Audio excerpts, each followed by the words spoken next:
तो गैस यहाँ मैंने इनको पालक की डंडियाँ डाली हैं, बड़े शौक से खा रही है। एक मुर्गी तंग कर रही है, बड़े शौक से ये खा रही है, क्योंकि काफ़ी टाइम बाद मैंने इनको ना ये सब्ज़ा डाला है। तो बड़ी मुर्गी इसको नहीं छोड़ रही।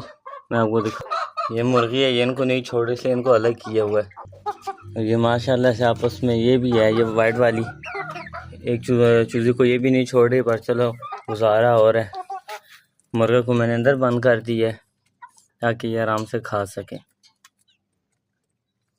तो काइंडली गाइस आप चैनल को सब्सक्राइब कर दिया करें और वीडियो को लाइक भी किया करें। ये मेरे जो लेके आया था मैं देसी, और ये सील वाले, और ये एक और मुर्गी लेके आए हैं, और ये वो छोटे सील वाले।